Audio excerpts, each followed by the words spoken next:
Hey everyone, so quick mention before I start this video, I wanted to give a huge shout out to Mr. Pranks for actually making me thumbnails for the series. Now you guys will probably have noticed that. He actually made them all the way back from this episode till 49, so if you guys want to check out all of those thumbnails, just go to my videos page and you can see all of them, but it's awesome to have thumbnails now. I know a lot of you have been asking me to get those for a very long time. Hello everyone, welcome to episode number 66. This is basically where I left off in the last video. I told you guys I was going to be doing a quick tree farm run. I might get a level from this, I might not, I'm really not too sure.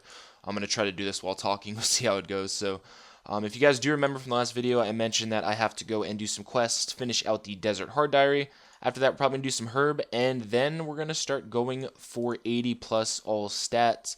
Might take a while, but it's a pretty good goal to set myself. As always, I hope you guys do enjoy this video. I do not know what the next clip is going to be. It'll either be me starting doing some quests or getting a farming level. I seem to have underestimated how much XP you actually get from palm trees, so we did manage to hit another farming level on the final palm tree. There is 76. I still do have my watermelon and herb runs to do. I'm going to continue doing those as frequently as possible. I do get about 15k XP on average doing those too.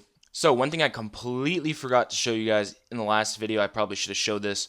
I have 9,600 total bird nests. Actually, after the last 1k kills, I believe I got 65% bird nests with seeds in them, which is really shitty. I got like 20% rings and like a bunch of empty nests, so I got pretty unlucky with that. These are the amount of seeds I do have left though, but this amount of nests is going to be a lot of freaking Cerebrews in the future, definitely for bossing and stuff if I ever want to do that. But I'm going to go ahead and do this farming, and after that we're going to start doing these quests I need for the Desert Hard Diary. I have to do Contact, Inakra's Lament, and there's one other one on here, Spirits of the Elid. So we have to do 3 quests, guys. I don't know which one I'm going to do first, but we'll see.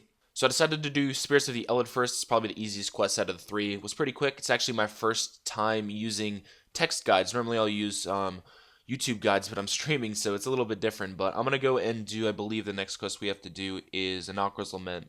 So while doing this quest, if you guys don't know, you need either a bread or a cake to give to one of the NPCs to get past like the door. I ate the damn bread I had, guys. If you want to go and watch the reaction to that, if you go to my stream and type !bread in the chat, you'll be able to see that. I raged pretty hard, I'm not gonna lie, that was really annoying. But there is Inakra's Lament done. We only have Contact left to do. Yet another quest that I completely over-prepared for because they're meant for people at like 80 combat, and I'm doing it at like 124. Kind of an annoying quest having to go back and forth through that whole little maze thing, but the boss was completely easy. I safe spotted it, killed it in like 15 seconds or something. But there's the 3 quests done that I need to do the Desert Hard Diary. I have the KQ kill as you guys saw in the last video, so I'm going to go and finish this now. I'm probably not going to show anything from it. I'll just be back once I'm ready to collect the lamps and get the amulet. I don't know if you guys have ever done Desert Diary before, but there's a part to it where I actually need to climb the agility pyramid all the way to the top. I did that the first time, it didn't give me the diary. I went back up, did the exact same thing, and it gave me the diary. So I don't know if that's like a glitch in the game, if you guys have dealt with that before, but it definitely is a pain in the ass. So we got 25k herb XP from all 3 of these lamps, and we do have the Desert Amulet 3. Now I can go and make all of these and finished pots. Finally, I don't have to do it manually anymore. This is what the grimy herb stack is looking like in the bank. A lot of this is from Kingdom. Actually, I think all of this is from Kingdom, so it's just stacking up for a while. I'm going to set up a counter, clean all of these, we'll see how much we get. I'm going to go and head over and actually use the NPC Inauditor for the first time, and we'll see how much GP it actually loses me. So including the grimy herbs I cleaned, I did have a bunch of cleaned herbs in my bank already. If you guys remember from the last time I did herb, I saved all my Taramans because I just didn't feel like using them. So if you look at the top left, you'll see I do have a 1600 Taraman stack. Also next to it is the Aventos. So those 2 are the ones I have the most. The Aventos are going to be a ton of XP, but as you see, it cost me about 900k to change all these into unfinished pots, and it's as easy as a right click. So definitely, if you're an Ironman, you don't know about this, please go and do it. It will save you a lot of time. I don't know which one I'm going to go and collect first. I actually don't have that much to collect. I think I have like 4 secondaries or something I have to go for. I'll probably go for the chocolate dust first, since those are the easiest. You can just buy them from the RFD chest. Also, if you guys didn't know, there is also another NPC right next to the one I used that you can crush items with. So you can crush nests, the dragon scales, the chocolate dust, and you can pay for it. So you don't have to do it manually anymore. Definitely a random jump between the last clip. You guys know I do like showing you methods to collect secondaries. So for Taramans, if you're not doing Zulrah and you don't have access to tar to make Taraman tar, what you're going to probably want to do is make serums, and you need ashes as a secondary for that. There's 2 things you can do. One, you can go to the Grand Exchange and follow people making fires and actually pick up their ashes.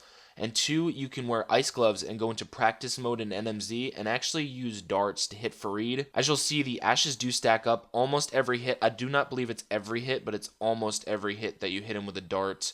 Ashes will drop on the floor under him. So just set it up as rapid, turn on protect for melee, and basically sit here in AFK until you can collect a full inventory. Then it's just as simple as leaving and coming back and starting up the mode again. Also, you probably noticed I did have a prey pot in my inventory when I was showing you guys how to do the whole Fareed thing. You don't need that. That was my first time testing it, so I didn't really know what to do. So I do have all my secondaries collected now, except for the Wines of Zami and the red spider eggs. So I'm going to start doing some herb right now. We'll see how high we can get from it. I'm hoping to get close to 81 because I really do want to start making those Sarah brews. Little update, finished going through about 3.5 of these secondaries, but there's another thing I wanted to show you guys. This is how to make the serums. So what you do is you actually take out 14 of the unfinished pots and you set up in your inventory like this. And then after you have them set up like this, you take out the 14 ashes, and you notice you can actually just go through your inventory and use them all on each other quickly. You do have to do serums one by one. There is no make option on these, and that's why I'm doing this. So once you finish an inventory of these, make sure that you take out either the unfinished potions or the ashes. Do not bank the serums first, because it will ruin this and you'll have to set it all up again. After that, just take out the ashes again and continue going with it. There are a lot of other setups you can use to do this, but this is by far the best one.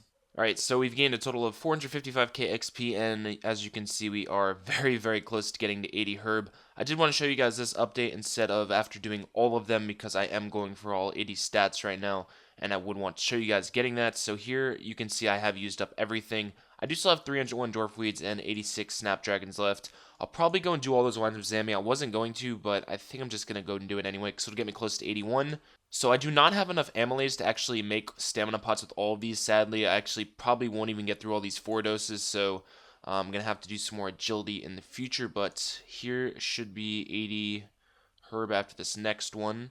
So one more level and we can use the Sarah brews. I actually do need 206k XP. I have no idea if I have that banked right now. Once again, I do have to apologize to you for that really weird cut. I was actually planning on trying to get to 81 collecting Wines of Zami, but there's too many bots there and all the worlds are full, so I decided to just hop over and actually start the woodcutting and construction grind to try to get to 80. So this is what my inventory setup is like for this. I'm going to try to explain it the best I can with this method. I haven't mentioned it to you guys before. The reason I do have a Grigri on is because I haven't done Monkey Madness 2, and if I don't have it on, I'll be attacked by like the snakes and spiders around here. But this is the inventory setup. I do have my axe.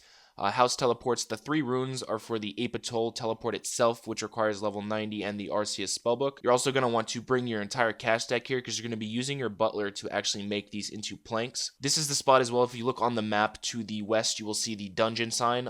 When you do the teleport, you run up the ladder there and you just run a little bit east and you'll come to these trees. One more thing I do have to mention that you have to be very careful with if you are using a Grigri and haven't done MM2. Once you get a full inventory, you're going to want to equip your axe and then teleport your house. If you don't do that, you're going to have a Grigri equipped with a full inventory and it's going to drop to the floor under you, and if you don't get back in time, you're going to lose it. But once your inventory is full, teleport to your house, call your butler. I already have this set up to send the teaks to the sawmill, but you're going to want to pay the price to send the teaks to the sawmill. After that, you're just going to teleport back to Apatol and repeat. Now, no, the planks do not disappear if you guys haven't done the house method to the sawmill before. When you give the planks to the butler, he will automatically send them to your bank when he finishes making them. So another thing I wanted to mention is, yes, I will be getting a Rune Pouch very soon. I'm having trouble boosting it right now. I keep getting the 30-minute penalties. I'm just getting incredibly unlucky, but that will save me 2 inventory slots. Another really quick mention here, if you guys do not know about this, there is a servant's money bag you can actually build in the clock space of the bedroom. What you can do is put coins in here, and instead of manually having to pay your butler that 10k cost he always asks for, it'll automatically take it out of your bag, so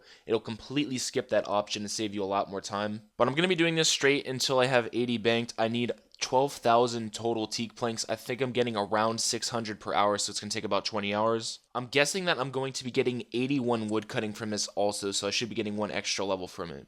After about, I'd say maybe 5 or 6 freaking 30-minute penalties on trying to get these damn emblems from skipping targets, I did manage to get the tier 6 emblem, which is the tier that you need to actually get the Rune Pouch. You also notice I am up to 78 woodcutting now and I've gained 560k total since I started doing this, so I have a pretty decent amount of teak planks. But there is the Rune Pouch. This is actually going to save me a ton of time because it'll save me 2 inventory slots. I actually did the math to 99 and it's going to save me a total of 20 hours getting this Rune Pouch. Also, shout out to Ramses the Cat, Island Nobank, Logged In, and Tinglis for helping me out with getting these emblems.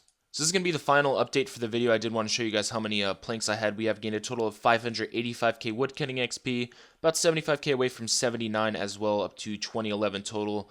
I should actually be able to get 79 farming today also because I have to do my tree runs right now. But we do have a total of almost 7,000 teak planks right now. As I mentioned, we do need 12,000, so I should be done with this pretty soon. This is what the inventory looks like now with the Rune Pouch, though. It's so much more clean, and I have so many more inventory slots for teak logs. But here are my stats right now. They really haven't changed much. I believe I did post the last video either 3 or 4 days ago, so there's a pretty damn quick turnaround in this one, so not much has changed. But the total level is going up really quickly. I will get 8 more total levels from construction in like half a day or something. It's going to be really quick. Might actually get to doing some raids next video as well, which would be pretty interesting for you guys. I do mention this at the end of every single video. For those of you who do want to come and watch my live stream, I have changed my time to 8 o'clock p.m. PST. I stream from 8 o'clock at night till normally either 12 at night or 1 o'clock in the morning. So if you guys want to come chill at those times, I'm always going to be online. But as always, I hope you guys all did enjoy this video, and I will see you in the next one.